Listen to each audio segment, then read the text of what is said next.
But I did say to him, like, next time, just slap me, okay? Just tell me we're talking about Alien and that's the end of it. Yeah? Stop talking about whatever HR Giga's art in relation to surrealism and whatever. Just concentrate on that one subject and talk about that. It has become a bit of a trademark, though. Yes, it has a tad, but I mean, it's part of the charm, isn't it? I'd like to think so. I'd like to think that people don't get very, very annoyed and start shrieking at the computer. When are they going to start talking about subject X? I mean, like, people don't come, if people come to a channel, they expect a certain thing. Yep. And I think if they come to yours, they very much expect, like, to learn more than they ever asked. Yeah, I hope so. I'd like to think so. And hopefully, after a little while of listening to these podcasts, they understand that it's going to be... I'd like to think of it as a bonus. They're getting more than they bargained for, yeah? Maybe. That's definitely what happens with the podcast I do with Adam, the Fluff and Hammer, which is supposed to be about Games Workshop. And often is. It is, it does turn up. I've listened. It does occasionally go on that. It does, but it just takes like 20 minutes to an hour before we get there. But we do get there. That's the thing. Yeah. We do get there. But no, this one's particularly focused because it's a rare one where we've got a specific subject to talk about. My God, I'm sorry it took me this long to get here, by the way, but my time for video games is phenomenally limited at the moment, so it's like an hour every evening is the most that I ever get. And then there was also the kerfuffle with the inability to record the last chapter of Final Fantasy VII, which was a complete nightmare. Yeah, it's locked. You can't actually record via the PS4 directly. Yeah. I remember reading something that's like where we want to make sure that by the time this comes out, the whole thing isn't spoiled in the first 5 minutes. Yeah, which I appreciate. I understand that. But it's an odd thing. A lot of Japanese video game companies do things like this with regards to copyright and whatnot. And it's fascinating to think that what was once the cultural center of all video gaming, it was sort of like the holy land of all, the mecca of video gaming, is now so divorced from the way the culture of video games operates online. The classic thing with Nintendo, isn't it? Oh my God, Nintendo are the worst. Nintendo are the worst. The way they DMCA Let's Players and stuff like that, not understanding that Let's Plays and video game culture happens on YouTube now. That's the way it works. That's where your advertising is. The good video game companies, they latch onto that and they use it, Yeah. They actually sort of like, they sponsor people who are invested in their video games, and they actually bring them in. Like a good example would be, the Dark Souls games. Yeah. There's a guy on the YouTubes who's kind of become synonymous with those games. His name is VII. And he does these incredibly elaborate treatises on the lore of these video games. He basically unpicks every tiny little bit of symbolism and does these incredible theses on the overall lore and narratives. And he's become so synonymous with these games that From Software invited him in to their studios. When the last game came out, when Dark Souls 3 came out, to actually look around, to play beta versions of the game, so he could report back to the fan base. And that's how you do it. That's how it's done. You actually engage with these mechanisms. You don't try to suppress them.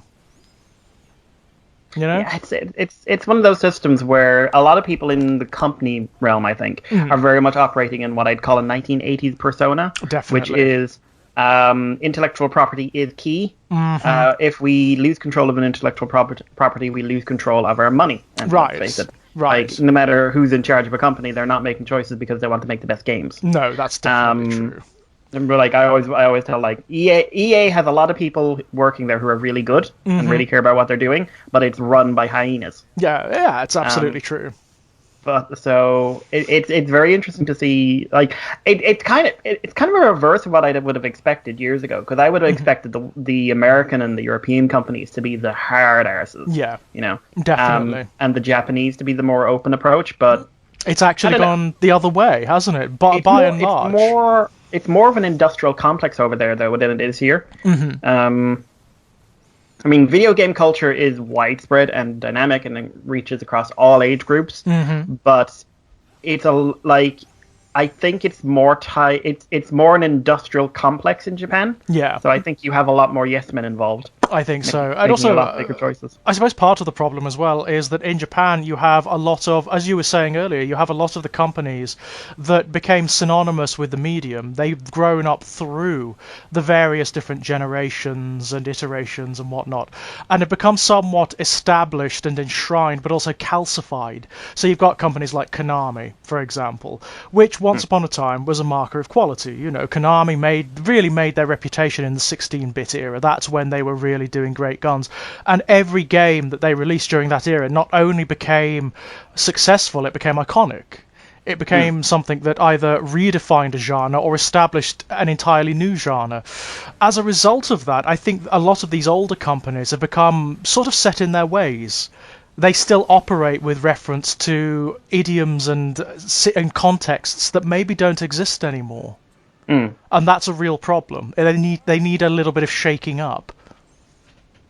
Yeah, well, I mean, you could say that about every industry, couldn't you? That's absolutely true. Yeah, it's absolutely true. But I mean, what is happening? I mean, I discussed this with Gerard last night. What is happening as a result of that? As a result of that calcification, is you are getting lots of little independent studios cropping up, and lots of indie developers who are sort of filling the voids that these companies are leaving, which is not necessarily a bad thing. No. But the saddest thing about that is that right now the indie companies are being creative and wonderful, and in 10 years' time they're just going to be sucked into the machine. That's the problem, isn't it? When they become established, when they become successful, they're going to become the new monoliths, you know? I mean, look at Bethesda. Well, yeah, absolutely. Look at Bethesda. It's the classic example, isn't it? It is the other studios as well. I mean, Rockstar is probably one of the best examples. You know, started out as a kitchen sink studio, literally a kitchen sink studio, and now are one of the industry giants and have a fair few scandals to their name as a result. You know, I mean, what I don't mean to do is sort of disparage Square-Enix too much. I mean, this is a minor sin. You know, it's a very minor sin, and it can ultimately be gotten around in the way I did, which is just buying an external capture device. You know. You know what? With all the corruption and sexual harassment and everything else, I'm really more put out by the fact they had to find a way around the recording. Right. It's not exactly a major sin. No, it's not. It's really not. It's more like a personal pain in the arse than it is, and it is. I mean, I have, you know, whenever you try something and you've never done it before, and suddenly you develop a hearty respect for those people who do it all the time. Yeah. It's that, because it's a pain. External capture of a console and then translation and editing and whatnot to a laptop for upload to YouTube is a nightmare. It's a living nightmare, and it takes. I mean, the video I did at the end, it was the whole last chapter, so it's 2.5 hours because it's got the credits as well. 2.5 hours, and it took forever to put together and to render. God Almighty, it took so long to render. So a lot of props to the people who do that on the regular, or we've got whole channels dedicated to it. It's very impressive, very impressive. But yes, we are talking about the Final Fantasy VII Remake, by the way, ladies and gents. That is the subject for today's video. I mean, one of the things I kind of wanted to ask you, Mikey, which we probably discussed on the when we did Advent Children many, many moons ago. God, how many? That would have been like a decade ago. It was a long time ago. It's before I started my current job, so it was a long time ago. But where did you come in? Where did you really find Final Fantasy as a series? I mean, I remember. It's weird to me how well I remember this. So, 1997, PlayStation had been out for a couple of years. I'd only just gotten one. I'd been playing stuff like Crash, I think, was out then. And a few very simple. Like the first 6 months, I didn't own a game. I rented and I was playing demos a lot because I Right. used to get the UK PlayStation magazine. Do you Oh, remember those that? demo discs. Yeah, I remember them Yeah. very well. Very So well. most of like I used to replay levels over and over and over again. To the point like I was just like I'd love to play this game. It's not in the rental. Oh well. Because like I wasn't going. The games were not cheap, No, they were not. and neither was the console. It was a bloody miracle I got it, and it was this big chunky thing as well. I remember. Right.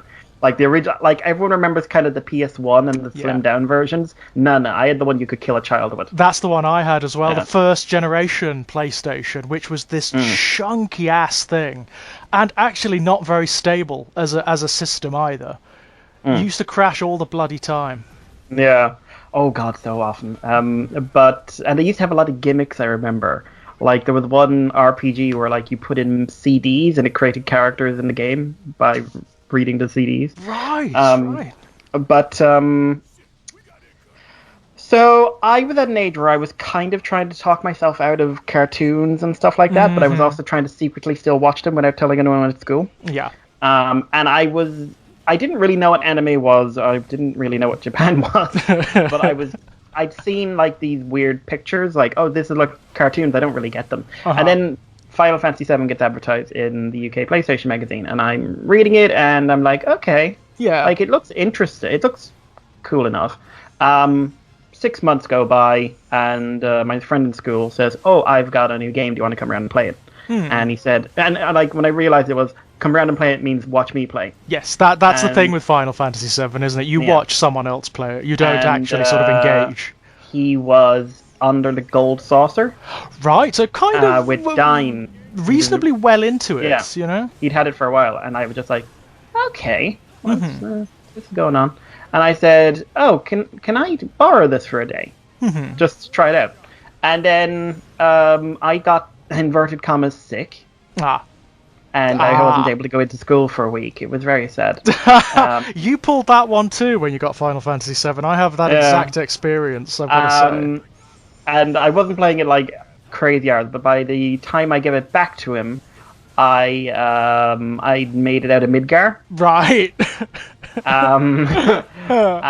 And like I had no idea of like game mechanics or limit breaks or anything. But narratively, I was like, "What the hell?" Because it was my first real experience with a narrative. Because like Right. I had gargoyles, I had Batman, I had a lot of. I didn't really have comic books when I was a child. Yeah. But these were things I never appreciated on their narrative scale. I just Yeah. enjoyed them. And you Like, never looking, had like a looking- JRPG before that either. No, never. So never. you didn't really know, because they are very particular, aren't they? As a narrative medium, there's lots of little tropes and things that are actually kind of weird to a Western eye. And like years now, I've played so many, and I'm just like, Yeah. I love JRPGs. I Yeah. absolutely love them, but they are wacky, wonderful things. And then I think for about 3 months, I was driving him nuts, asking him to borrow the game constantly, until I got a platinum release, and I played it, and then I remember I was on Safer Sephiroth, the boss. I hadn't saved for hours. Oh no! No, this gets worse because my mother wanted. I was on a little portable TV I had balanced on the bed. Because like what I do, I take the PlayStation, the little TV into whatever room I was in. So I'd be on the couch and I'd have the TV on the couch and I'd be playing like Crash 2 on it or something like that. And then she came in and said, "Coronation Street's on and your father's using the TV." Oh no! And but I've been down here for 14 hours. Yeah, you don't understand. You don't understand. I think I'm at the end. I've put effort into this, you know. And her response was to turn the switch off at the wall, take the TV, and go watch Coronation Street. Oh wow! I mean, And I remember staring at the wall where she left and just like, "I'll get you." yeah, I will. I can almost feel an echo of that desolation. Yeah, no, I really I can. still don't really like her very much. For that one incident, yeah. Oh god, yeah, no, like the one thing in the family that will kill it is Final Fantasy. But yeah, and then it Final Fantasy VII would be my number one gaming experience up until 2017 when I played Steins Gate, which isn't really a game in many ways, but just broke my mind with the experience. And it's another Japanese thing. It's a visual novel. Right. Dark, fantastic one, which deals with time travel and the Hadron Collider. And a very interesting sort of internet phenomenon in the mid-2000s where a guy claimed to be John Reiter, a man from the future who was predicting a war. And they integrated it into the game in 2009. It was very well written. Wow. But short of telling you to either watch the anime or play the novel, do it. The novel gets twisted. Twisted as fuck at times. Sounds up my alley. But, so that...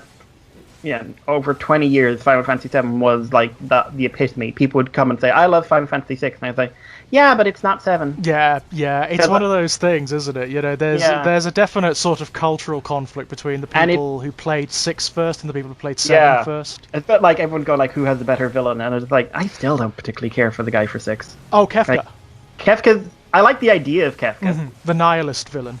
Yeah, but he doesn't really... do much. He just he wins, but he doesn't do anything when winning, and he's not a big part of the story for me. He's kind of very traditional, a boss, not a character, if you know what I mean. Yeah, he's kind of apart from the narrative, isn't he? You know, he's a distant figure.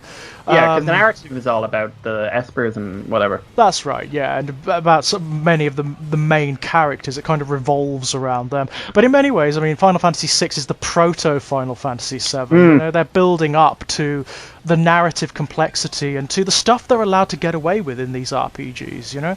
Which... I mean, it reaches a kind of apex in Final Fantasy VII because you have this stuff that just didn't happen before. You have characters dying permanently. You have grand scenes of apocalypse and whatnot.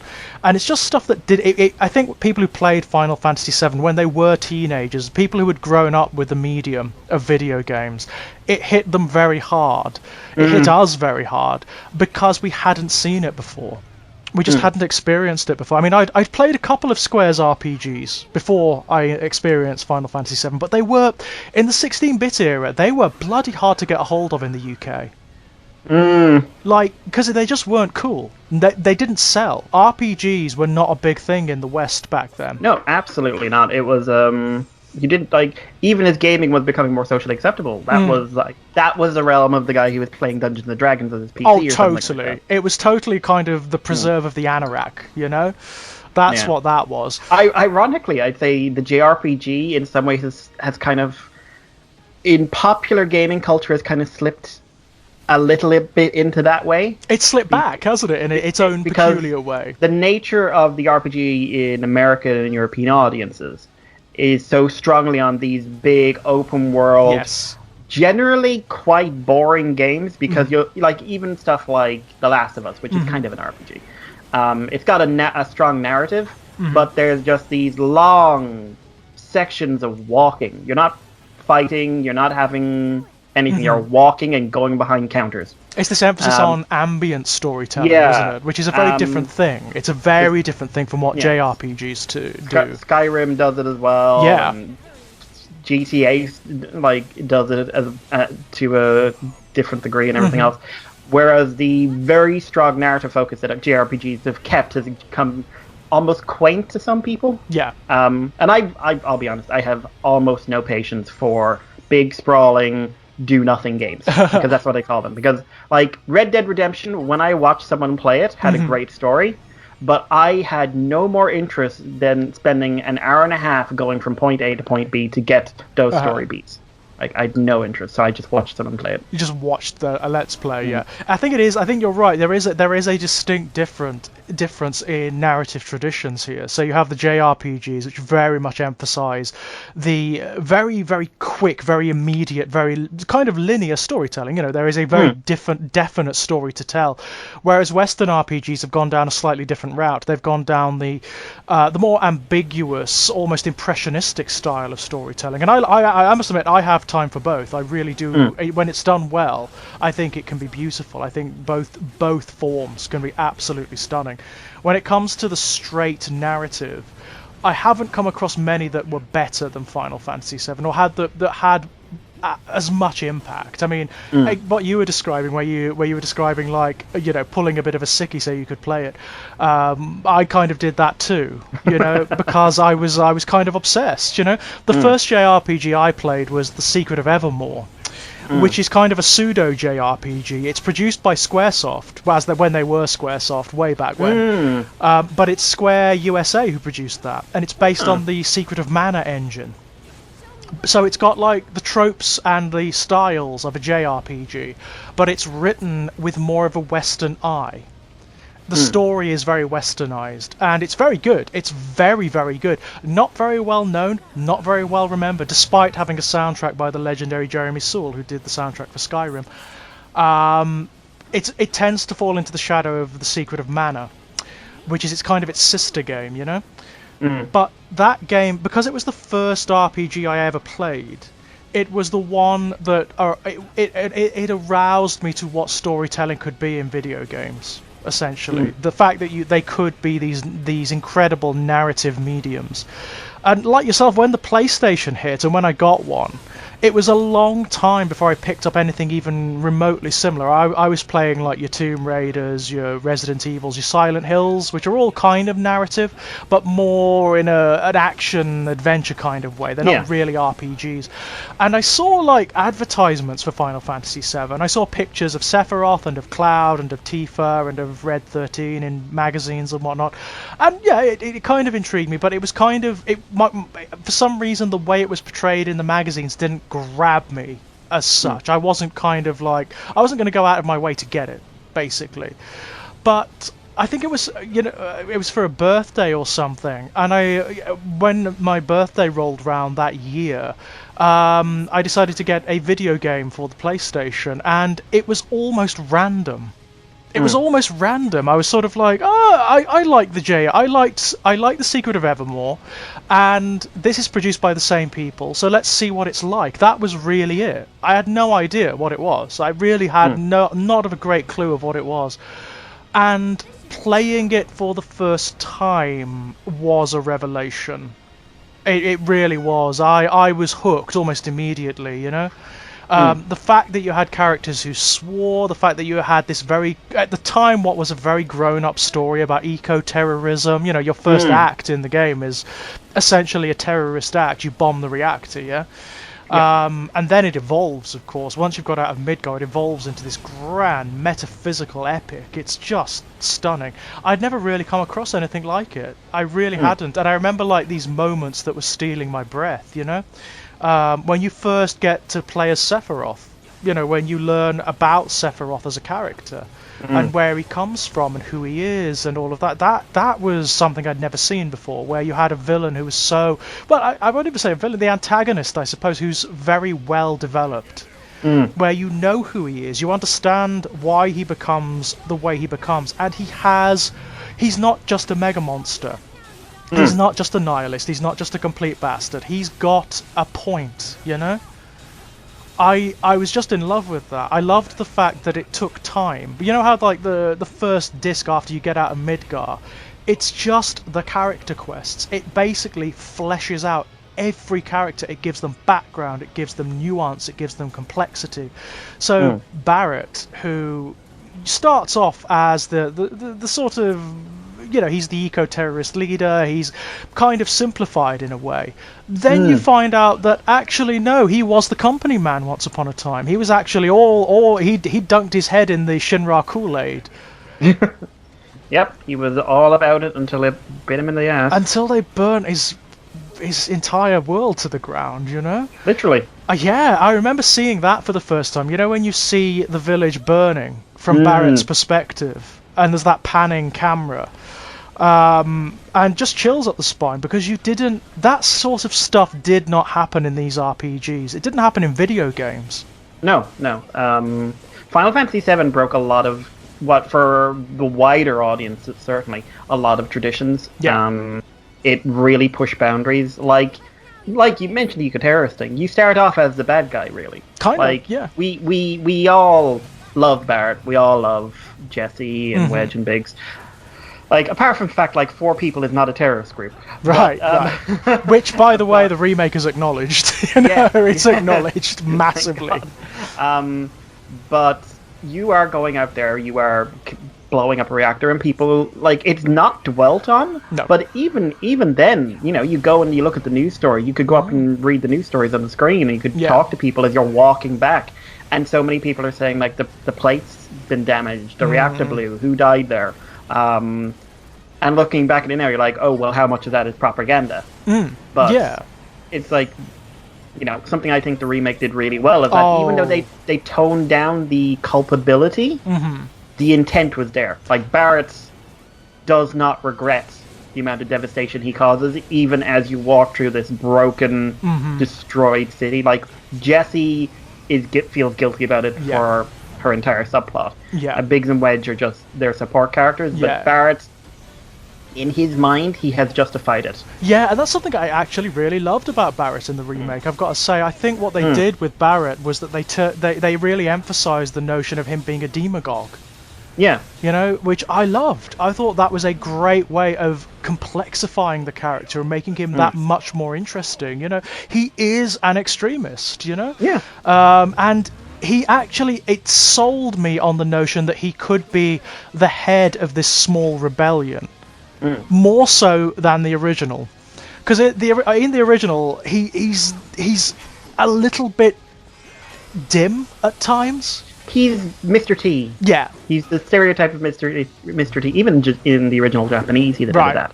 But they westernized him, his character portrayal, to be this loud, screaming black man, for want of a better term. Yeah. And that puts across an image not always of the most together guy in the world. Right, yeah. There's a lot of subtle nuance to Barrett in the remake. A lot of it comes from things like, I mean, stuff they just couldn't do back in the original because of technical limitations. But things like subtle gestures, subtle looks, facial expressions, you know? Yes, he's got some wonder. I love the fact he wears the glasses all the time until the very end. Yeah. And I'd like him to keep the glasses off because I'd like those to be kind of tied to his terrorist his terrorist roots. Yeah, that would be interesting. But I loved what you were talking about before, where in the remake what they've done is gone heavy for the political angle. They've emphasized that to the nth degree, so they really, I mean, it seems to me that the early quarters of the game really want you to see the consequences of what you're doing here. They want you to wander through the ruins. They want you to wander through the devastation. They want you to hear what people are actually saying about what's happened. It just creates, I mean, obviously, again, technical limitations. You couldn't really do much of that in the original. No, you'd have moments where dialogues would pop up automatically, but those were rare. Very rare. The fact that you can just walk through the street, and the amount of side dialogue for this game is insane. It's mad, isn't it? It's mad. But the walking through the was it sector 4 or 5? I can't quite remember. 4, I think. It's 4, isn't it? The first one, yeah. You're walking through the street. You're not going up and standing in front of people and listening to them. You're walking through the street, doing your own thing, focused, and all around you, you can hear people talking. There's a child who's asking where her dog is. Yeah. There's people looking for their family. You see buildings burning everywhere. Yeah.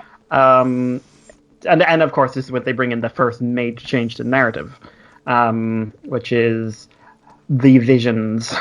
Yeah, very interesting. The highly suspicious visions. Yeah, I loved that. I have spent a lot of time thinking about having finished the game and gone back and played a bit of the start again. I'm getting a lot of perspective stuff and what I think is a lot of the narrative intent.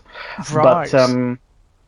But you're going through and people, it is portraying like you have committed a terrorist act and people are suffering. Yeah. Like, it is not an unambiguous act, is it? You know, I mean, Shinra are doing everything Barrett says they're doing. That's absolutely true. But by the same token, on the flip side, what you do has consequences for real people. Yeah. You know? And they're not wrapped up in your perspective of the greater good there, Right. as is today. Like, we should all be doing something about the environment, but we are all like living hand to mouth. Oh my god, also, they're so the creators of this game, they're so keyed into what's happening out there in the world at the moment, and they've deliberately so happy they got the original writer back. Yeah, so much. I mean, I don't know about you. When I first heard, I mean, there's been the notion of a remake has been mooted for years, hasn't it? There's been calls for a remake for years. There've been naughty little teasers for a remake for years. We knew they were going to do it eventually. We knew they were going to do it. But it was a scary prospect. I imagine for everyone involved, the fan base were obviously like, not sure whether that's going to work, I mean, this game is so beloved. You're essentially building your own gallows here. One of my big concerns, I had two really. One was they were going to westernize it a lot.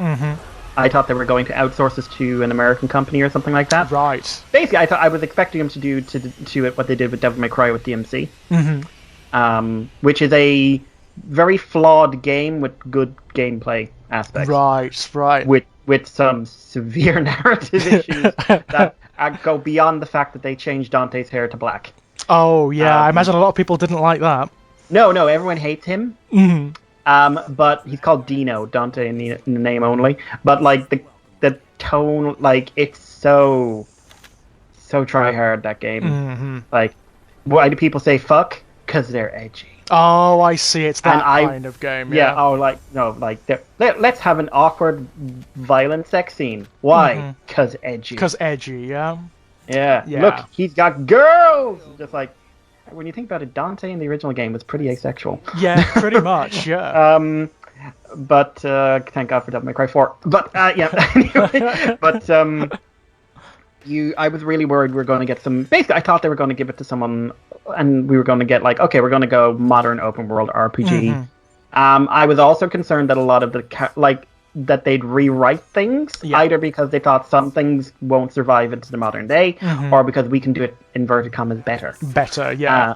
And the approach they took was, if something needed to be updated, like the cross-dressing scene, we updated it. They just updated it. We didn't change the spirit of it. In fact, let's be honest, they made it better. Yeah, they did. Oh my god, a million times better. They turned it into this wonderful celebratory moment. I mean, one of my favorite additions to the whole game is Andrea. I think he's awesome. Great. I think he is like when he turned up and when he started speaking, I was like, yeah, love him. Love him to bits. I think he's a great character. Yeah. Also, he helps make the Honeybee Inn less rapey. Oh God, doesn't he? Doesn't he just? Because it becomes a different thing under him, doesn't it? It becomes this weird kind of celebration of a kind of hedonism, I suppose, but in a very positive sort of like body positive. Yeah. I like the teacher who moonlights as one of the bee girls. Right. So right. I'm just wandering around in an alley. I look over, just like, why is there one of the dancing girls out here?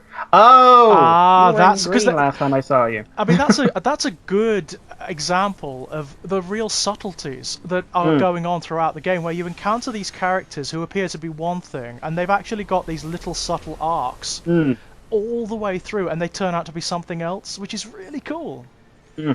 Also makes a good comparison to the whole now much more rapey Don Corneo. Oh, yes. Who was already pretty rapey. He was pretty rapey to begin with, but they've just gone for it, haven't they, with him? Well, they've just gone for the sleaze. He rapes girls and then murders them and feeds them to a giant monster the next day. Pretty much. Or, if they're lucky, they hang around for a few days or are shared around with his men. Yeah, that's pretty much it. And the whole character model, I mean, the character model of Don Corneo has got to be one of my favourites in the whole game. Yeah, oh no, it's great. It's so disgusting. He is so gross, isn't he? And it's a strange thing to say, but the acting of the CG model, the way it's framed, the way it moves, its facial expressions, they are just perfect. The facial expressions are on point for the whole game. Like, there's so much to praise about this game. Yeah. I don't really have criticism. Like, it's not perfect, but the other one wasn't perfect either, but that's not the point. And as remakes go, I mean, my God, it's like, this is how you do it. Yeah. If you want the prime example of how you remake a beloved franchise, this is it. You give a shit. You give a shit, yeah. You actually get people involved who they understand how important this is to people. And as a result, what you've got in the remake is an emphasis of everything that's good in the original. Well, like, wonderful thing, and they said this, because I've read some of the background material now, and like they've had the official guidebook, and I've read some translations of that, and I'll probably get it when it comes out here. I was going to go to the concert in London, but obviously Clearly. that's got, but there was a really easy thing to show they really cared. Cloud is actually Cloud again for the first time since Advent Children, which is a movie I have become more critical of as I've gotten older, but I will always love because it's Final Fantasy VII. Yeah. And like for the time, visuals were like fucking hell. Yeah. But Cloud became basically Advent Children wrote Cloud the way people remembered Cloud. Yeah, which was inaccurate. No, it was absolutely it was this archetype of the low. Basically, they wrote him as Squall. Yeah, which he's not. I mean, in the original, of course, he's at the beginning. He thinks he's Zack, so he's like witty, Zack. He's cocky. He's a little bit sarcastic. Yeah. Yeah, and he's like even afterwards, he's still got that in him, but it's tempered by the actual person now. Yes, by the fact that he's realised that he's not Zack. Yeah, that will help. But I always think of the Cloud from the second half of the game as he's not really the original Cloud either. He's an amalgamation. He's a hybridized personality because the original, so much of Zack was absorbed. Yeah. And the original personality, from what we understand, was so low key. Yeah, and he's gone, isn't he? I mean, whoever that was, is gone. I've always seen it as what you have here is someone. You have more the Cloud that Tifa wanted him to be merged with Zack. Yeah. And I think the original Cloud, in many ways, died in that tank. I think you're right. I think you're absolutely right. There's even obviously a little bit of Sephiroth in him now. Oh, absolutely. You know? More than a little, yeah. Which is very interesting. Yes. But the way they approach his character in this is to look at him like he's cocky, he's sarcastic, he's cold. He's actually very awkward. What I got from him in this one, and this is the most interesting thing. He is awkward in social situations. He finds like social cues really difficult. He doesn't really respond to them well. So one of the defense mechanisms he's come up with is sarcasm, you know? Yeah, absolutely. But they did this. He says the harshest thing he can in any situation because that's the wall going up. But you can actually see it going. I mean, what I love, again, it's the physical acting, which again couldn't be done in the original game to a great degree. Now, if you look at his facial expressions, when he's faced with a situation he can't handle, which is often when Jessie is around. Yes, God bless Jessie. I loved Jessie. I loved her in this. He's got this, like, bewildered look on his face where he's like, I can't deal with this. And I loved that. I loved that. I thought it was great because also if you look at it, whether he's Zack or Cloud, as far as like I doubt Zack had Aerith, but obviously Cloud only knows the name. Right. Cloud has very little experience with women. Yeah. Very, very like as shown in this game, it's Tifa and then Jessie. Yeah. Obviously you and I know that the whole Tifa thing is not what he thinks it is. But Jessie is basically his first full frontal woman in your face moment. Yeah. And she is like absolutely full. Like that is like your first sexual experiences with like some sort of legendary predatory woman or something like that. Right. I mean, she is because everything. Jessie is just, I would like to see you naked. Yeah, she is like everything he isn't. She's everything he isn't. She's confident. She knows exactly what she's doing. She knows how to talk to people. But she's all. I thought Wedge made an interesting point. She's not. She plays a lot of games. Yeah. And she's clearly like for her that openness is a wall in and of itself. And I think expanding Jessie's story, giving you a whole chapter to her, was so fantastic. Oh, I loved it. I loved it. It ended, and I went, wow, that was fun. Shit. Yeah, right. That whole thing with her having this upstairs downstairs tension, where her family live on the upper plate.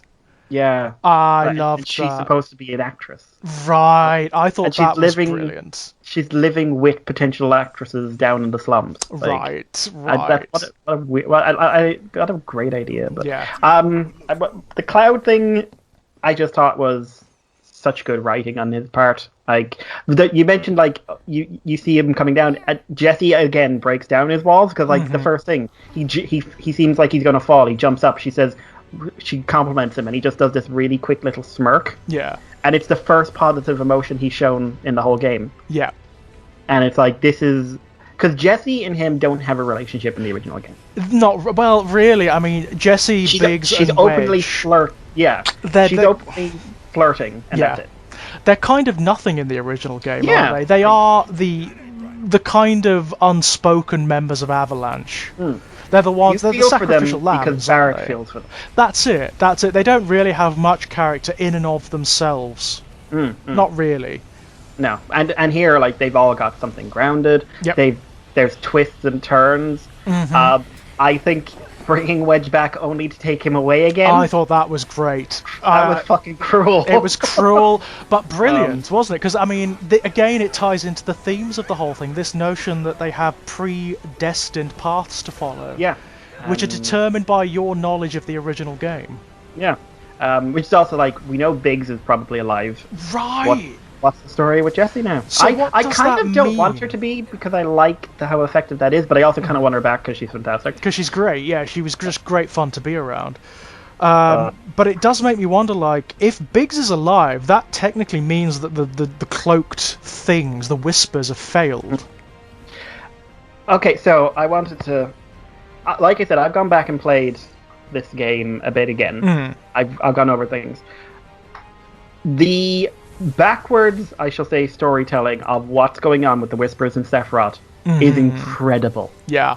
Because the first encounter you have with Sephiroth is Cloud's walking through the alley, he starts seeing Nibelheim around him. Yes. And Sephiroth, he walks out. And what does Sephiroth say to him? Do you remember? I can't remember. Sephiroth asks him, why don't you run? Why don't you leave? Why don't you go? Every one of these visions, and specifically there are 3 Sephiroths in this game. There's the Vision Sephiroth, there's the standard Genova Sephiroth, yeah. And then there's the guy at the end of the game. There's the guy at the end, yes, who is definitely not the Genova Sephiroth. That's the Sephiroth. I mean, how did you interpret That's Advent that? Children Sephiroth. Yeah, it's Sephiroth from the live stream, isn't it? That's it. I will never be a memory. Yeah, it's the atemporal Sephiroth who exists outside of time, yeah? He is playing... This game is Sephiroth... So, here's another thing. Aerith probably has some knowledge of the future. Yes, that's kind of clear, yeah. I don't know how much. Like, some people say she's like, one idea was, you know, the end of the first game ends on that sort of Aerith with the green light. Yes. And it's like, it's her looking at the pipe, and that's in the credits. Some people say, have they interpreted that as she's had the entire vision of the entire first game? And now, I'm not so sure, because her actions here tell me she doesn't know what happens to Sephiroth. Right, I don't think it's as conscious as that. No, I think it seems to be more like she has intuitions of what's happening, you know? She meets Cloud, and she's like, you're a merc, and she sort of pauses. Oh, well, the sword. Like, that's... No, you knew. You just knew, yeah. Yeah, I mean, Cloud's having visions of the future. Yeah. Which I think all of that is being provided by Sephiroth. Yeah. The bad guy wins, is how this game ends. Because my interpretation of this is that Sephiroth is atemporally trying to rewrite history, because they're all talking about changing fate. They're shown flashes of... They've shown Meteor, they're shown Red 13 with his children. They're shown things showing isolation and negativity. Yeah. They don't know that they beat Meteor. They know... Cloud at least has an inkling that Aerith is going to die. Yeah. Which is the most effective and emotional scene in the first half of the game. When you don't see the vision, but he starts crying. Yeah, right. Brilliant. I had to stop. Yeah. I can't imagine playing this game and not knowing that. But everything in this game is convincing them that they have that, not just that being free from the future is good, and like, it's that the future is going down a dark road and they need to be free of it. They don't know that at the end of this, Sephiroth is going to be beaten. Yeah. He does. Right, so he's just basically trying to manipulate his own past so that it doesn't happen, yeah? Yeah. Or at least he's freed it up so that there are no rules anymore. Like, he made it so he broke their confidence in Cloud. Yeah. in the first part of the game, and then they didn't invite him to the next reactor thing, and then suddenly the Whispers show up and break Jesse's leg. Yeah. Forcing him to go. At the end of the game, he's gotten control of the Whispers. Mm-hmm. And that scene that mirrors the end of the first game, where he's fighting Cloud, and he will be forever, and I want you to continue as well. Yeah. Like, the first thing that got me, like, before I realized what was going on, this Sephiroth seemed very invested in Cloud as a person. Yes, that's something I found really interesting. What is going on there? The only way that makes sense if this is the Advent Children Sephiroth. Yeah. Because he is invested in Cloud as a person, because Cloud kind of ruined his life. Right. But there's almost like, it's a friendly antagonism almost, isn't it? It's almost like he likes the fact that Cloud is still in his existence, you know? Yeah, maybe it could simply be like, Cloud, as long as Cloud is here, as long as he's against me, this can go wrong. Right, so Cloud becomes almost like an anchor point for him in life. But then the game ends, we have the scene with Zack. But did you notice the thing on the crisp packet, by the way? Oh, the dog? Yeah. I noticed the dog, definitely. You know Scrat, the one they're talking about the whole game? Yeah. That's a different breed of dog. Oh, so is it kind of symbolically suggesting that they've actually altered reality, like subtly? They've shunted it along. From what so this is just something I read. Like someone said, the original Scrat is going to be the one you meet more often in the next game. Okay. But Zack doesn't know that's Scrat. So I'm thinking parallel timelines. Yeah. But one where Zack lived and one where he didn't, and we're playing the one that he. But so at the end of the game, Destiny is broken. Sephiroth's won, and he 7 seconds. Was that him saying that Cloud could change history? Was that him saying 7 seconds until I stab Aerith in the back?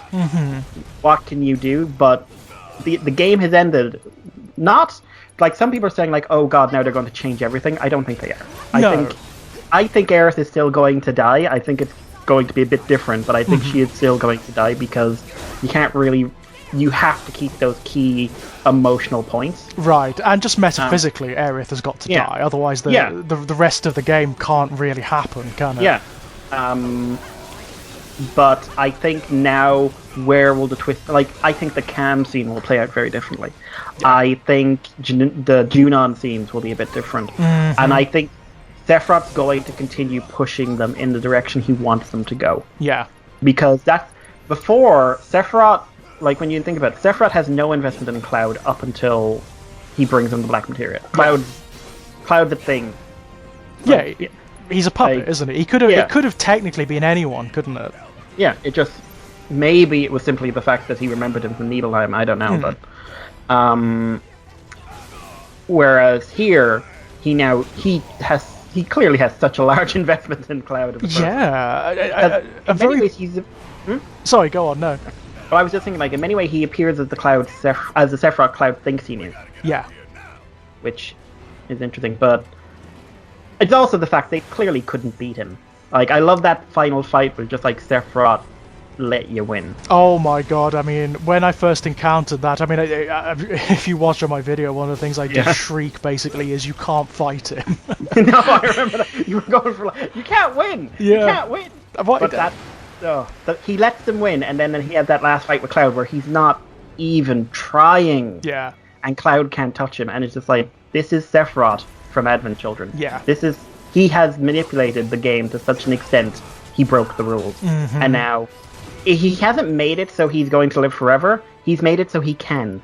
Yeah, it's a very clever thing what they've done. The way I thought about it, or the way I described it when I talk about it to other people, it's exactly what J.J. Abrams did with the Star Trek franchise.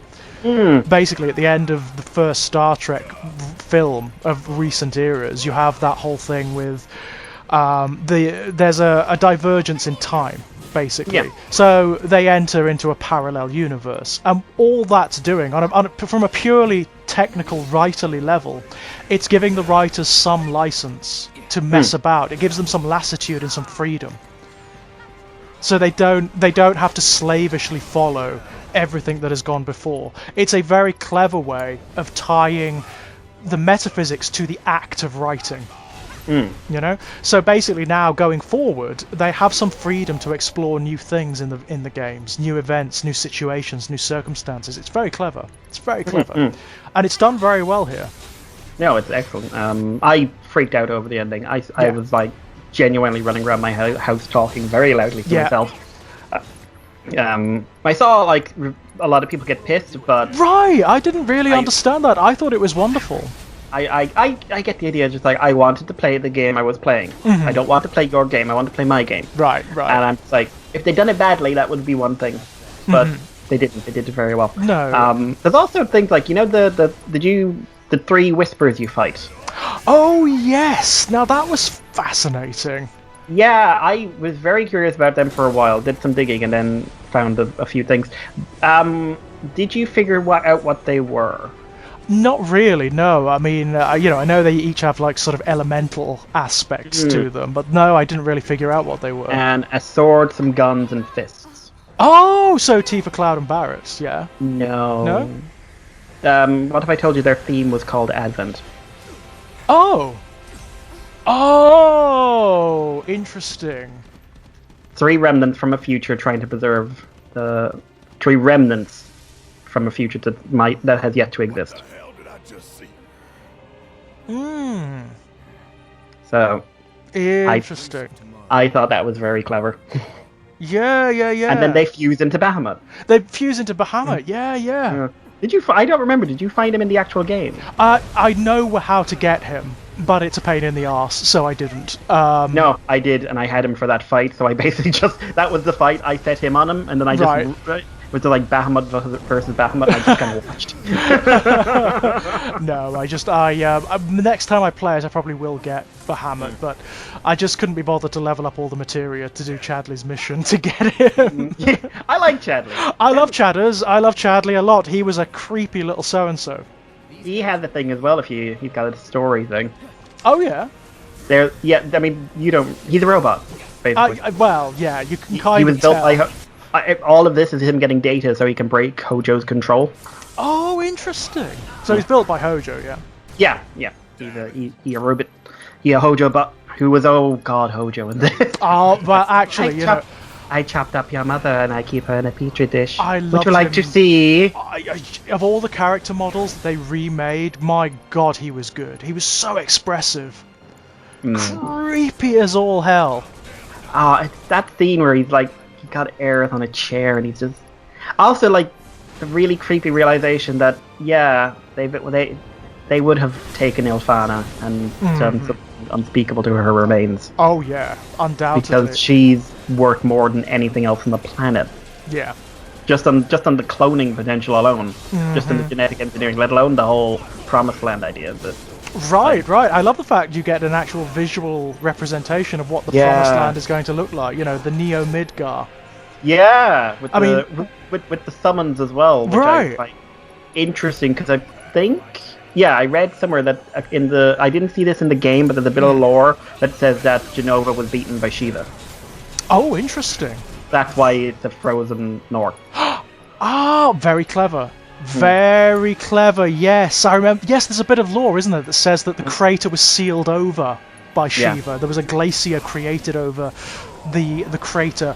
And did you notice that when it was showing you what the world of the ancients was like, stylistically, it was designed after the design style of the early Final Fantasy games. I noticed. Clever. The 16-bit ones. Very clever stuff.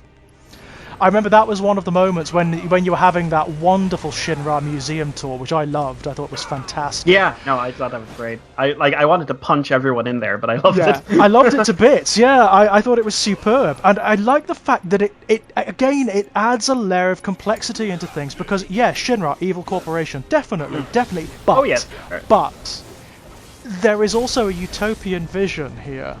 It lends them more of a layer of a utopian endeavor rather than just being, nihilistically psychotic like corporations are in the real world.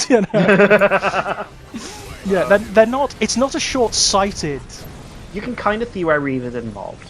I can understand. I could Because understand yeah. why someone... You couldn't before. You couldn't before, really, when you think about it. Because Reeves' whole thing is that he's a decent guy. Yeah, which, again, they complexify in this, because, of course, it is the Turks who push the button that destroy the Sector 7, The way they wrote the Turks was phenomenal. I loved them all to bits. I mean, I love the Turks anyway, but this was felt very much in response to the fact that they're very beloved since Advent Children, where they're likable goofs. Yeah. This was combined, instead of with Cloud, it was resetting the character, this is combining them. They don't agree with what they've done. They don't think it was the right thing to do. They don't think it was the moral thing to do. But, to quote a line, it's their job. It's their job, yeah, and that's it, isn't it, for the Turks? And Rude and Reno will do whatever their job asks, even if at the end of the day they think it's the worst thing in the world. And they are morally aware it's the worst thing in the world. And I love that Sung was always trying to well, that's it really. I love that scene where they're just sitting in the room and Reno's just like, nope, do not feel good about this one. Yeah. Yeah, and he provides them with a justification, doesn't he? He provides them with the reason why they did it. He's the rewriting of Sung is very interesting. Very interesting. He's so cold. Yeah, he was always the least engaging of them, but I like that they play that up. He is professional detachment. Yeah, that's it. He's pure professionalism, isn't he? Without any moral or ethical constraints whatsoever. I mean, Rude is very fond of Aerith, clearly. Yeah, and he's clearly attracted to Tifa.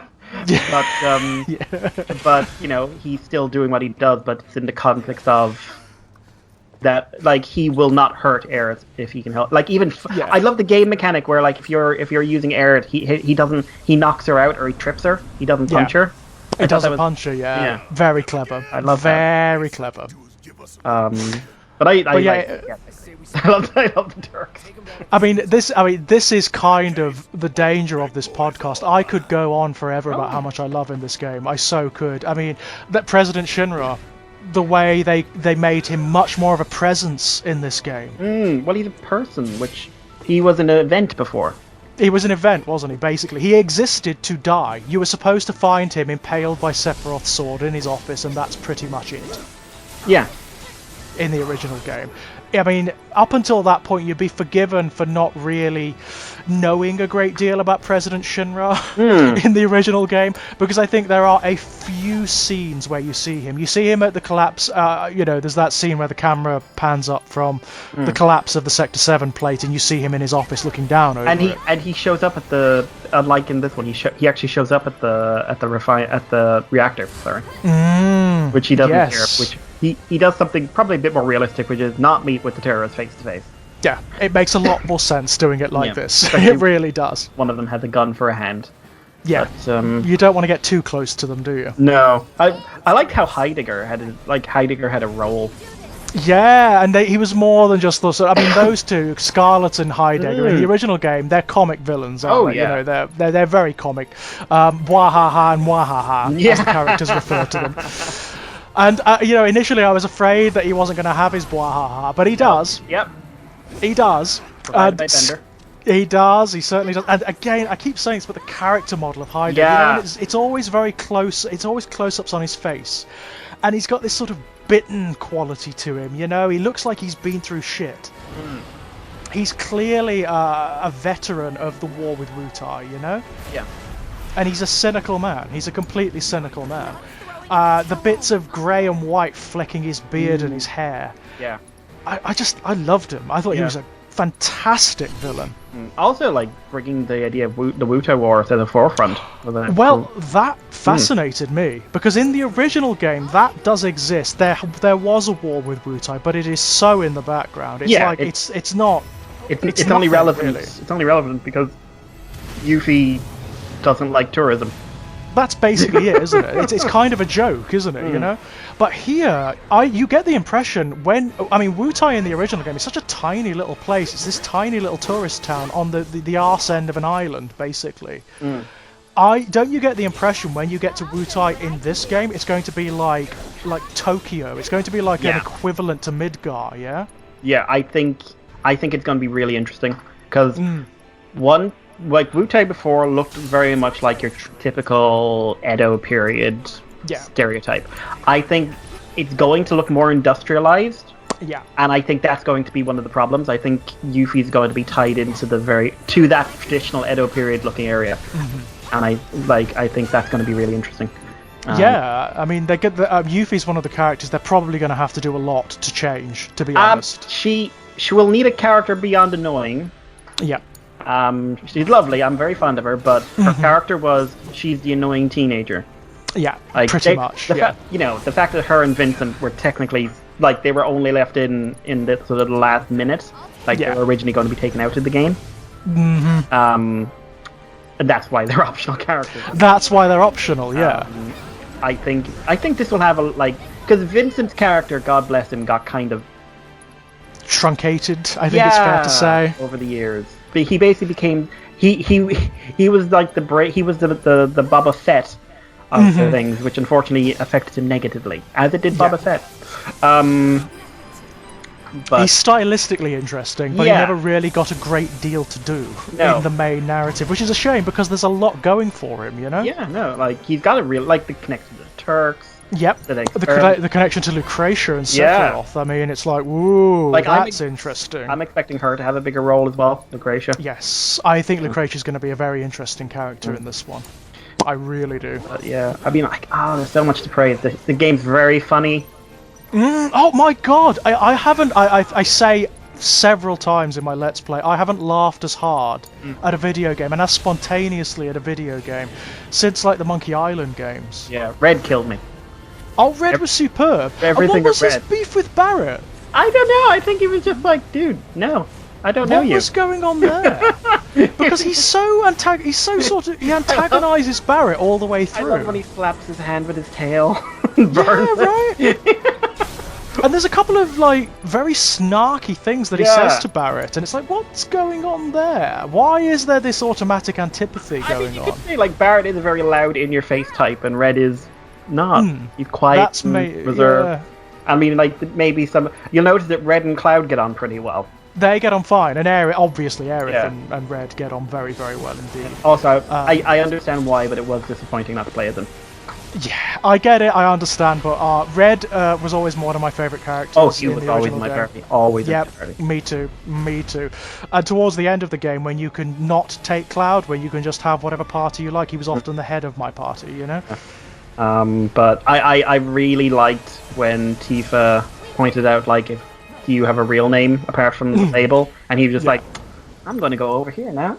Yeah. Of course, those of us who have played it know what his real name is. Steve. Which I love. Yeah, Steve, absolutely. Steve, the big sort of dog cat thing. Yeah. That's exactly what he's called. There are some who call him Tim. But of course, I mean, Cosmo Canyon is going to be slightly different this time round. Of course, Cosmo Canyon in the original game was where you learned about the metaphysics of this universe. You learned about what the life stream is. You learned about what Sephiroth was trying to do there, technically. And a lot of that's been laid out already. It's been laid out. I mean, what we've learned in this game, of course, is that sort of life stream kind of cultism is a thing in this world. There are proselytizers regarding the life stream. That's cool, isn't it? That's really cool. I love that. But what does that leave for Bugenhagen? Well, I mean, he is Livestream Plus in terms of knowledge. Yeah. He's the next. We've got the basics of what the livestream is. We don't have, and this is Meteor. This is what it will do. This is why we're afraid of it. The idea of the big wound. I mean, I'm also expecting Cosmo Canyon to go through a wee bit of aesthetic redesign. Yeah, just a few bits and pieces. To maybe remove a few elements that may not sell quite so well to the old audience. The pseudo-Native American stuff is probably going to change. I think they're probably going to be a lot more Japanese style, but I would laugh my ass off if it's Japanese and really 90s Native American headdresses or something like that. Oh my god, kind of like those old King Kong movies. Just oh no, Japanese blackface. Oh my god, yeah, that probably wouldn't be too good. No, but then again, people were so freaked out about what happened with High B, and we saw what happened there. I have no worries. Yeah, right. But my favorite area of the original game. I hope they do it justice. Cosmo. When the music kicked in. I was just oh my god, there it is. and like Seto's story, I think will be fleshed out a bit. Yeah, just a little bit. I mean, we may even learn a little bit about that species, what they actually are. My guess is they're going to tie them into the ancients. They're going to tie them into the original people, the Cetra they were called, weren't they? Yeah. But like, I'm expecting like some areas I think are going to be larger. Like, what's its name? The little village with the broken reactor. Oh yeah. I can't remember off the top of my head what it's called. Oh, it's at the tip of my second tongue. But like that's a skippable part of the first game. But so significant. Yeah, like if you do certain things under certain circumstances, it's where you learn a lot about Tifa and Zack. A lot. It's really worth going to. I'm very curious to see how they handle Rocket Town. Yeah, because there are obviously going to have to be massive changes there. I mean, in the original game, that was a little weird. Yeah. Like, Shinra's presence there was bizarre. This little village, the only bit of civilization for miles. Right, and they've got a freaking rocket ship. It's like, and also there's a really weird fight, and it's a very Final Fantasy thing to do, where Rufus goes there because he wants the tiny Bronco. Yeah, it's like, why? Because he wanted the tiny Bronco. It was the only plane. Apparently, it was the only plane on Earth. But not only is that not true... High wind? What's right. high wind? What's that about, the Turks helicopter that we've seen before? No, tiny Bronco. We need the tiny Bronco. We need a biplane. That needs to change, clearly. I still want it to be a boat, though. Yeah, I still want the most aquatic suitable vehicle, the plane. Right. Yeah, why not? I've made changes to it. It now works as a boat. I was surprised to see Palmer so prominently. Yeah, but it's interesting to me. They've taken all these characters who were bit players and laid groundwork for them. Yeah, because they're obviously going to be significant later on. Yeah, absolutely. I can't remember her name, but the thief girl who's from like a novella. You meet her in the train first, and then she's in Sector 5. Yes, where you've got to do because she's being chased, isn't she, by someone because she's stolen something significant. Yeah, but she's also like Shinra paid her to bad propaganda. Avalanche, basically. Yeah. Like I want, she's from a novella, and I want to see more of her. But then again, I don't want to return to Midgar for ages. I want to see the rest of this world. I want to just go forward. That's it, yeah. I mean, that's another thing they did, which I thought was a brilliant move, which is making Avalanche something more. Making it this wider organization that has cells all over the planet, and it's maybe, you get the impression that the Avalanche that we know, the traditional Avalanche, is kind of only very loosely tied to it. Yeah, well, like, what was it Barrett was saying, like, they've basically been ousted because they're too extreme in their views? Because they're too extreme, yeah. Johnny as well. Oh, Johnny! I got so excited when I saw Johnny in a trailer. he was a good laugh. Johnny's. He's so inept. Oh, great. He's so inept. One of my favourite things was the quest in Wall Market, where you've got to follow him around and he ends up making himself sick, and you've got to go and get some medicine for him.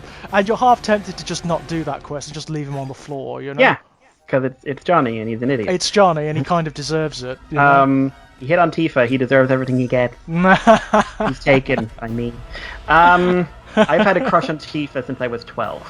Well, this version of Tifa is brilliant. She's a wonderful character. I love the doubt. I love she brings such joy to everything. Yeah. The character model's good. I don't know how to say that in a non-skeevy way. Yeah. She's the conscience of Avalanche. That's what I like about it. She actually sees what Barrett doesn't. Yeah, no, absolutely. Like, she doesn't necessarily... I love that thing. They're just like, if I'm ever here and I need rescuing. And the way they play it is not damsel in distress. It's just like, I am mentally trapped. And I need it's not the help. Same thing. Yeah, because physically, you wouldn't have any worries about her, would you? No, not really, no. It'd be the other way round.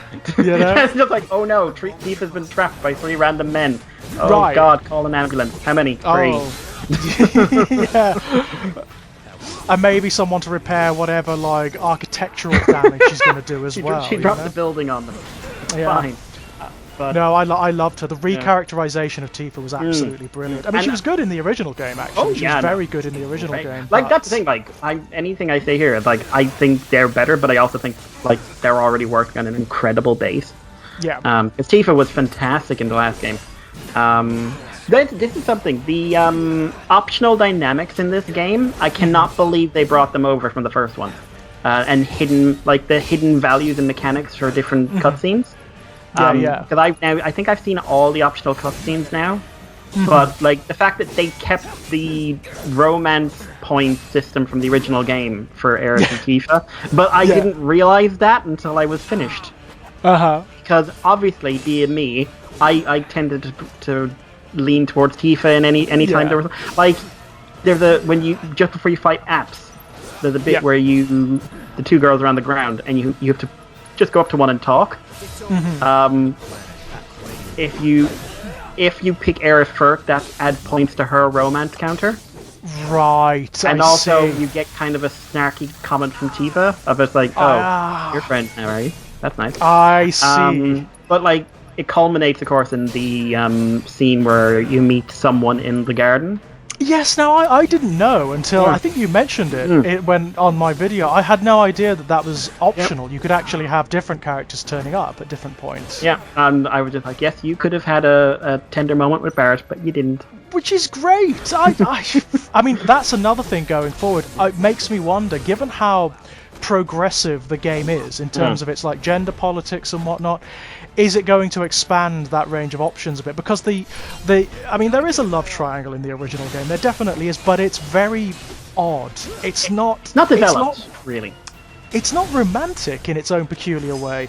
I mean, there is a suggestion of a potential romance between Cloud and Aerith, but depending on how you play it, it doesn't necessarily have to come off that way. Yeah, it's one of those things where, yes, it can be seen as romantic, but it can also be seen as sisterly, it can be seen as just raw friendship. And the fact that Aerith's story has a hard cap in it means that ultimately the romance... And remember, it's only a romance if you've gotten enough of those romance points, because otherwise, the big scene in Final Fantasy VII, which is they have sex under the high wind, they did, because if you've got the romance point, she says there are other ways of expressing your feelings for someone else, and it fades to fucking black, we all know that. Yeah. If you don't, they just talk about being friends and sit there watching the stars. Yeah, that's fascinating, isn't it? That is absolutely fascinating, but it leads me to wonder, is it going to be a bit more open this time? Are you going to be able to have romance, like same-sex romance options or whatever? Because you can, in the original game, you can go on the date with Barrett, can't you? Yeah, it's really bad, though, because it's not a good date. No, I imagine he's not. He was. I at some point I've done all those date ones and just like, Yuffie's is weird because it's a kid hitting on the Cloud, but Barrett is just like so in your face. Yeah. The entire we on a date. It's like, thank you, Barrett. We're on a date. We're having fun. Go away. Brilliant. Why are you here? Brilliant. I love the fact that he'd be so blunt about it, because of course he would be. He's a blunt guy, isn't he? And he's swearing, and he's like, "We had a good time. Thank you, Barrett. Bye." I didn't. You were very loud. You ruined it. The carousel kind of loses a bit of that emotional weight when you're just looking out the window saying, "We're real high up." I don't like being high up, but which is something they kept in this game. I mean, I love those three scenes because, like, Tifa, because each of them is playing up the romantic aspect for the girls at least. Yeah. Because Tifa is basically for me, it is. Since I have been very young, it's a Tifa Cloud thing, and everyone else is wrong. They really dig into it and properly, like, he clearly has feelings for her in these scenes, but he can't express it because he's Cloud. He's not good at these things, and when he tries to hug her, he hugs her too tight because he has the strength of a Godzilla. Well, this is another thing. He's a soldier, isn't he? Yeah. So he's technically stronger than Barrett. He's superhuman. Yeah, he is like an X-Man or something, isn't he? You know? And then he's hugging her and just ow, ow, ow. Yeah. But it's like a really tender scene. Aerith's one, have you seen it? No, I don't think I have. It's fascinating because it's another one of those ones that's just like she's playing up like it because it's a vision. Yeah. It's like it seems at first like it's a dream, but it's her. It's her communicating to him somehow. Yeah, and she's talking about how they're very close and she cares a great deal about him. And but it's like it's portrayed very much in the she knows more she's letting on, because she looks at him and says, you can't fall in love with me. Right. It won't end well for you. And Barrett is just completely down in himself.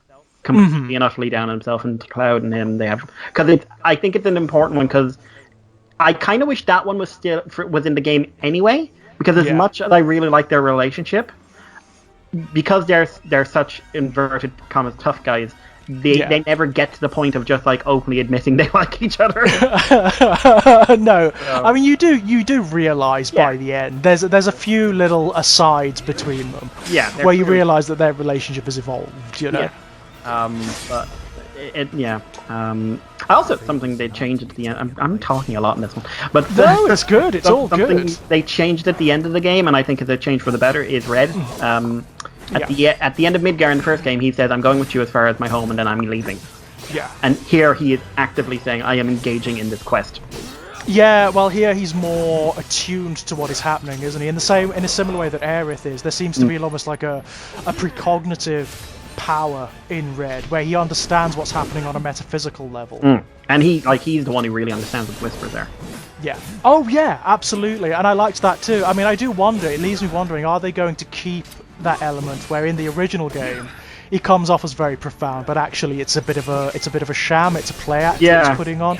Because in the original game he's like the equivalent of a teenager, isn't he? Yeah, well, like there's a moment where Aerith says this child is a friend. Yes. Which a lot of people I'm sure missed if they hadn't played the game, and I was just like, she knows! Yeah, she's aware. 5! Yeah. He's a 50-year-old 5-man. Right. Yeah, he's in his 50s, isn't he? Something like that. Yeah, he's 50. He talks about how he's 50. 48. 48, yeah, but Bugenhagen kind of does his ho-ho-ho thing and says something like, well, in your years, that's about 15. Yeah, like, your species is so long-lived. Yeah, you're basically a teenager, And then I love that because he goes like, Grandpa. He does, doesn't he? He kind of whines about it, yeah? I'm an adult. Yeah, pretty much. You don't understand me. I'm going away to fight Sephiroth with my friends. I'm totally going. You can't stop me. I packed my bags. Look, they're packed. I want a cup of tea. But once again, the Red 13 animation model. I mean, I'm sure there must have been discussions around like a board table where they said, well, are we going to even include Red 13? Because I think it's very telling the fact that he wasn't revealed until very late in the game. Yeah. Because he almost conflicts with what they establish at the beginning of the game, which is, of course, Midgar is this very real city, where everything is very recognizable. I mean, something I loved about this remake is the aesthetic. So the technology is simultaneously very science fiction, very futuristic, but also very retrograde as well. Yeah, a bit Batman the Animated Series in that regard. Kind of, yeah, and it actually works. It really works. It creates this very particular feeling for Midgar and for this world. I loved it. But you have a talking cat thing in it, Yeah, which is hinting at what the rest of this world is like. Right, and of course, I mean, you even get the suggestion of Kate Sith. That's what I very loudly went, what? Yeah, because if there is one character I thought they might either like remove or just introduce as like a mascot kind of thing or a robot or something, it was Kate Sith, but no, apparently Kate Sith is in it. Yeah, which I would love to be someone who hadn't played the game who was playing that, because I watched some reactions of people that, what's the cat thing doing? Why is there a robot cat? Yeah, and also the fact it doesn't bother to explain it. The game, I mean, it just assumes you're going to play the rest of the games that come out and you're going to understand, Yep. I loved that. And of course you get an emphasized role for Reeve as well. Which I loved. Yes. I've always liked Reeve. I always liked Reeve in the original game. One of the few people who has a conscience in Shinra. Yes. But I liked how they did, narratively, they had the little scene where the soldier, the young soldier, opened the gate for the people trying to escape from Sector 7. Yeah, that was cool. Because, like, are having a random soldier recognize Cloud. I'm wondering if that's going to play into something. But, But I always like those moments where I like it about Transformers as well, where we take these evil people and remind us, like, the key word here is people. Yeah, that's exactly it. That's exactly it. It's something I really love in the storytelling here. I mean, it fully acknowledges that Shinra is a damaging corporation, you know, that it's malevolent in intent. But it also establishes that there are people within it who are not. I really love that. I really love that. You know, there are normal people here. There are normal people just doing their jobs. They're just trying to survive. And the little inconveniences that you create as Avalanche, which, you know, according to Barrett's, like, cant, are just acceptable sacrifices. They're completely acceptable losses. But for those people are devastating. The fact that the trains aren't running and they can't get home. Oh, hang on, someone's phoning me. Sorry. You appear to be being invaded by wildlife. That's someone phoning me. Yeah, that was my dad phoning me. We'll have to speak later, unfortunately. Yeah, I loved that. I loved wandering around the train stations when the trains had stopped and just listening to people talk and what effect that was having on their lives. I thought it was genuinely brilliant. And the fact, the way it tells narrative as well, so you don't have to go up to characters and press a button to talk to them. It's more like wandering through an actual city and you just catch little snippets and bits of conversation as you're going. Genuinely brilliant. I loved it. I loved it to bits. That is a very, very clever way of evolving evolving exposition, I suppose, and evolving the way that atmosphere and ethos is created. It's quite brilliant. Yeah, it's a very effective way of making this world feel more populated than it is. Yeah, it really is. Just more real. More real. And, you know, one of the things I loved was that as you were going through and listening to these little snippets of dialogue, there would be running story arcs happening. Yeah. Oh, God. What was the one? There was one manager who was struggling through something. I can't remember what. It's been a while, but... Yeah. Yeah. Like... You meet the same people over again and just like, oh no, what's wrong with you now? Yeah, what's going on now? Yeah, it's brilliant. It was genuinely brilliant. And what's very clear is that this was a labour of love on every level. The detail, the raw detail in this world is unbelievable. No, it's like... I mean, I want the next game to come out soon, but if it needs to look like this, because like, when I saw the graphic, like I saw some PC gamers going like, oh, those look okay. I was just like, I saw the graphics on Air's face when the game starts. Yeah. It blew my mind. Me too. It's properly next-gen stuff, isn't it, you know? I like, this is a console seller for me as well. Like, I will be buying 5 to play this game specifically. Oh, absolutely, yeah. I need to know what they're going to do. I can't wait to see it, because, of course, do you remember... when you played the original game and the first time you got outside of Midgar and this world opened up before you, I remember that feeling so specifically and realizing that this game is huge. Yeah, no, you know, blew my mind. There's a whole world out there. What are they going to do with this one? How is it going to manifest? So is there going to be, like in the original game, a giant map screen that you wander around? And there are like little settlements dotted around. Is it going to be like that? Is it going to be more linear than that? I don't know. I honestly don't know. But structurally, the next game is going to be an interesting exercise. It's, I don't even know how, like, I've been trying to figure out, like, you can't keep the same dynamic, because you can't... Either you make the game very linear, which I think would be a bit of a disappointment, because you will not have that sense of those wide sweeping plains, or you go open world, and then it's how do you approach... Like, JRPGs don't really do open world, not really. No, it's not their milieu, is it? They do slightly expansive world. Yeah, that's right, but with very linear story progression. Yeah, so I'm very curious to see how they're going to approach it. I'm not worried about it anymore. I was before, but I'm not. I was before, but now I'm more excited than anything. I'm more excited. I just cannot wait to see what they throw in. Yeah, no, I just really want to see where this goes. And of course, I mean, one of the things they're going to have to do, they're going to have to change a lot, because a lot of the stuff that we learned along the way in the original game, when we hit particular points, has already been explored now. So, like, the flashbacks to Nibelheim, for example, are going to be very different, I imagine, or maybe differently framed. Yeah. I'm hoping they don't overplay the whole Tifa knows it's all a second life. You know, I still need to believe that, because like that scene in the original game is structured like he tells the story, she goes to say something and says no, never mind. Yeah, she kind of like doubts herself in the original game, doesn't she? She kind of like, well, am I remembering this wrong? Or, you know, that's the kind of way it's played, isn't it? Yeah, something I'm really curious about is how they're going to approach the fact that she kind of sort of knows he's lying about a lot of stuff. Yeah. You know, how are they going to spin that? Because what I want is for them to spin it in a way where the gamer still won't get it until the reveal. Yeah. Because the mistake would be laying too many clues.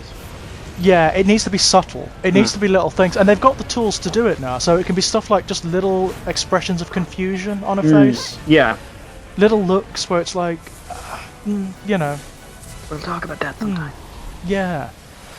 It's going to be fascinating. And you know what I'm really interested in seeing as well? The people who have never played the original game, and who, however they've managed to do it, I don't know, because Final Fantasy VII is so entrenched in video game culture. Yeah. But the people who don't actually know what the story arc is, when they hit particular points of revelation, I want to see their reaction. Yeah. I did have a lot of fun watching people do that. Yeah. I found it interesting that a lot of the reviews from people who weren't familiar with it were very positive. Yeah, very positive. Very positive indeed. There are a few people on my channel actually who didn't really have any experience of Final Fantasy VII, and they really enjoyed it. They really enjoyed it. But yeah, it's just, I am so glad that for once the hype was worth it. It was worth it, I mean, just this one time. Given the nature of 2020, the year that said, "Come at me, bro." Right. It's been so nice to have something that is for all of the darkness Final Fantasy VII contains, there is something incredibly positive and endearing and uplifting about it, isn't there? You know, and I find it a very positive story. It's a story about self-realization, self-worth, because Cloud doesn't believe. It's one of the problems with Advent Children is that the tone is so dark and dour, whereas the end of the game, because the end of the game is quite ambiguous in many ways. But yes, you don't really know what happens after the end of the original game. No, but by that stage of the game, it is a big game about self-fulfillment and self-proclamation, and you realize the best version of yourself, and that last moment before you go into the crater is reminding you that everyone here is better for this journey. Absolutely, yeah. I mean, and it's personified in Cloud, of course, who obviously goes through the ringer. He loses his entire identity at one point. Who he believes he is not, and everything is taken away from him. And it's about him building himself back up. You know, literally at one point, there's that whole metaphorical scene where they're in the live stream, you know? Yeah. So, yeah, that's exactly what it's about. It's very, very uplifting in that regard. Very empowering. So, you know, it's been wonderful. It's been wonderful to have something to be so unambiguously positive about, that's made me smile, it's made me laugh, that's roused some very powerful emotion. Very powerful emotion. I mean, by the end of the game, I was absolutely speechless. You know, wow. It's nice. And no controversy. No, I mean... no one coming out of it or arguing over gender representation, or women representation, or men representation, or representation. People are just writing a story, and any elements that people could complain about, they just say, don't complain, we did it well. We did it well, yeah. They did, you know? There's no political side forming on this at all, which I love. Not really. Because every popular game lately has something that makes some person who probably isn't very forward-thinking very angry. Yep. And then, unfortunately, sometimes that then becomes like even if the game has problems, you can't criticize the game because people think you're criticizing it for having this element in it. Yes, it becomes problematic, doesn't it? Yeah. Sometimes just game's not great. Yeah, absolutely. I mean, it's I kind of call that the Jodie Whittaker syndrome, because as much as I desperately wanted to love that series of Doctor Who, I absolutely don't. I can't get into it, but I haven't gotten into Doctor Who since like midway through the Matt Smith. I absolutely adored Capaldi as the Doctor. I really did, but I hated the scripts. I hated them with a fiery passion. Yeah, I watched a few and I just felt like the writing was real bad. It's really bad for the most part. There's one episode that is actually one of the best episodes of Doctor Who ever written, which is Heaven Sent. It's gorgeous because it's good sci-fi, it's good science fiction, rather than just being a good Doctor Who story. Again, is it? No, because they ruined those. Can I just say they destroyed the Angels went from being the best. They also ruined River Song as well, in my opinion. But they went from two really cool ideas and then made the mistake of explaining them. Yep, that's exactly it. But the Whittaker series, I'm sorry, it's just terrible. It's just bad, and I so desperately wanted it to be good because I wanted it to shut up. Basically, all of the, those who were basically, oh no, women's up in my sandpit kind of thing.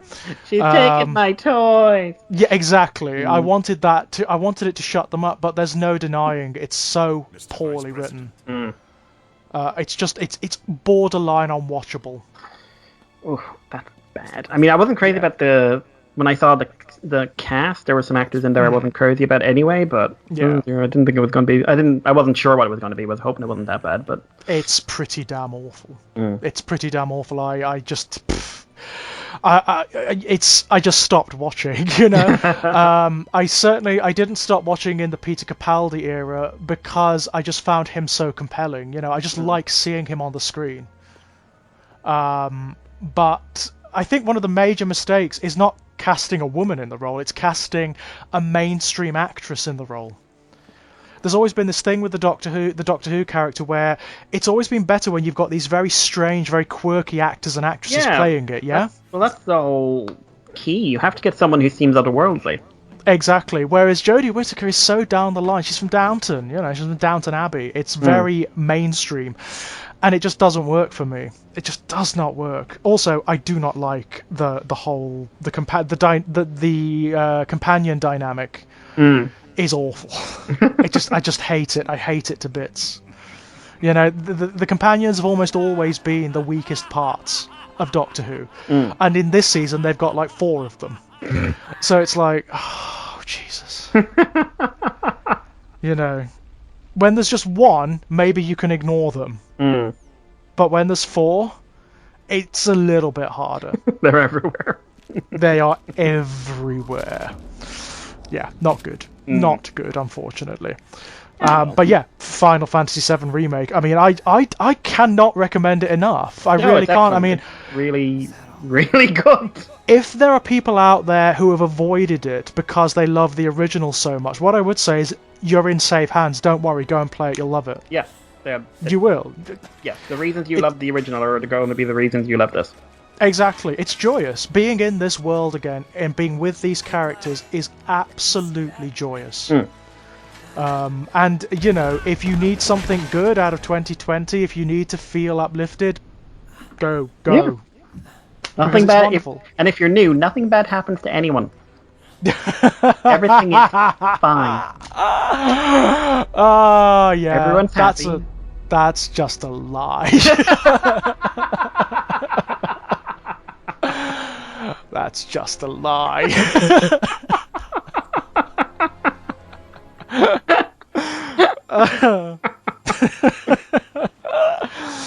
Oh man.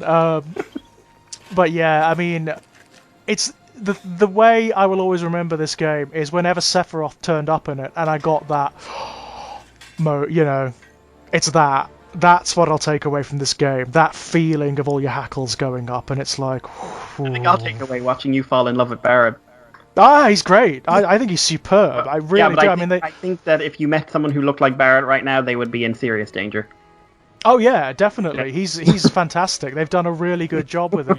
I mean, they've tried obviously to emphasize the prettiness of Cloud. You know, Cloud is the classic kind of pretty boy anime character in many respects. But no, Barrett's definitely more my type. But aren't you proud? And you've got a nice mixture of the two in Andrea, you know? Yeah. I don't know, you seem to like Rufus, but I think that might have been the outfit. Oh, Rufus was great. The redesign of Rufus is fantastic. He looks so good. How many belts? There's so many belts. He's very, very anime, isn't he? You know, he's very anime. But his introduction was great. I loved his introduction. And you've got to bear in mind, this is a character who has barely been referenced throughout the entire game and turns up at the very end for a moment. But he has real presence. Real presence. We didn't talk about it much, but a good cast as well in both languages, which is so nice. Really? One of my key fears was the voice acting. Yep. Because Square don't have a good history for that. Nope. Not with the Final Fantasy games, they don't. The English localizations in Square games tend to be abysmal. Final Fantasy X. I remember because they recast everything. So like, there's been these guys who've been playing Cloud and Barrett and the rest for donkey's years, and they've been recast, and people were complaining about it, and I was just kind of quietly sitting there, very happy because no offense, but. You didn't do. I'm sure you've got talents in other mediums, but this was not good. No.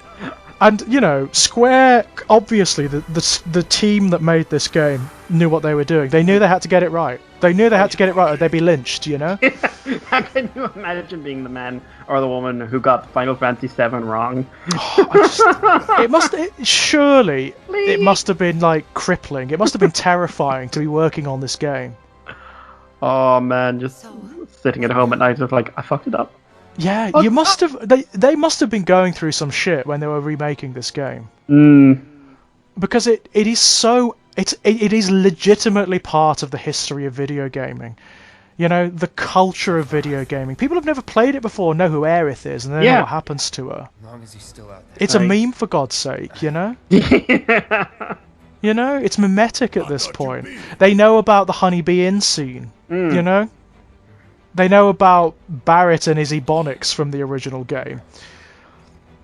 Everybody knows who Sephiroth is. I mean, bloody hell. He's just the image of Sephiroth is everywhere, isn't it? You know, it's in where there's so many people who are trendy by hating him who've never played the game. Who've never played the game, right? Absolutely. But he's that prolific. He's that he's so prolific. It is cool to hate him. Yeah, absolutely. Cloud is the same in that regard. Cloud is misrepresented, like left, right, and center, all over the place.